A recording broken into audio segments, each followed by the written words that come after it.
top stories on today's Breaking Views. The urge to preserve. The BBC faces the curse of successful institutions and why BP's Rosneft deal leaves it vulnerable to takeover. Well, with me now to discuss these stories is Reuters Breaking Views assistant editor Robert Cole. Robert, thanks as ever for joining us. Let's start with the BBC then. The curse of successful institutions. Which angle are you coming at? Well, I think you need to get this in two ways. The first is that as a successful institution, it can't be surprised, if you like, that people are taking pot shots at it, particularly as it has done perfectly correctly done its job in the past, criticising the Catholic Church, News International, BP. We're going to come and talk a bit about later in different circumstances. It's pointed the fire, as journalistic organisations should. I hope we do the same thing at dysfunctional episodes. Can't be surprised that the guns are being turned on it. Although I think you have to accept though that its own journalists seem to have been leading on this story. So latterly. It's done around. The more important point is, and the point that perhaps will reverberate across the business community, perhaps even across the world, is that the BBC seem to fail, like so many other sort of big successful institutions, to appreciate that it could be at fault. That so this is the urge to preserve. This is the urge to preserve. This is the human nature part of it. They don't want to admit that serious problems are there, so they don't. They brush it under the carpet. They paper over the cracks, and I think that the structure of big successful institutions is they hold together, the people there hold together, but they also sort of push away anything which is a bit too unpleasant. And being that's typical, the reason why they've got so far into a problem so quickly, and it's really difficult to see how they're going to get out of it.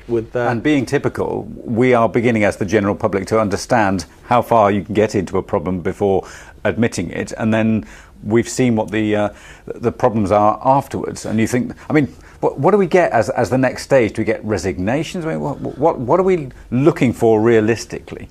Well, I think what we're realistically looking for is a really sort of clarity about what's gone on and what should have gone on and how things will be better in future. I'm not one to ask for resignations when we don't quite know what the accusations are or the allegations are. But does a big institution change, do you think? Well, I think that's... it's so difficult, this one, because actually I think the BBC has changed since the days of Jimmy Savile. I have some, my son does some work for them, and I know now that their child protection, like so many different walks of life, is much better. So it has changed in those terms. But what's needed is that big institutions need to recognise and admit that they're not perfect. And they need to attack their imperfections rather than brush them under the carpet. And that, I think, is the point we're trying to make with this piece. OK, let's move on to BP. We talked about it yesterday on the show, but you're talking here now about the Russian resolution helping to put BP in play. So we're talking about balancing up, effectively, Macondo and the costs against the benefits of the Rosneft deal. Roughly being equal, and there's now not a very big company, or comparatively not a very big company left. Well, I think what we were trying to do yesterday was weigh up the merits of this particular deal. What I'd like to say to this morning is let's now move on from those deals.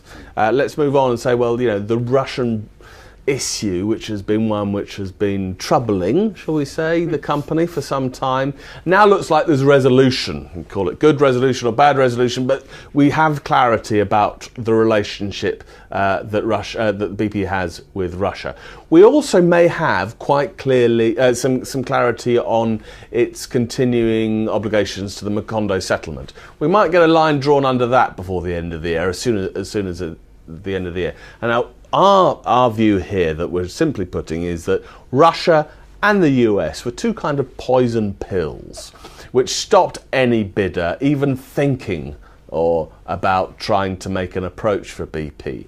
If those two things have fallen away, if those two poison pills aren't there anymore, BP might become a takeover target. That's all we're saying. We're not saying it will be, but it's now big enough. You think a whole takeover target rather than picking off bits?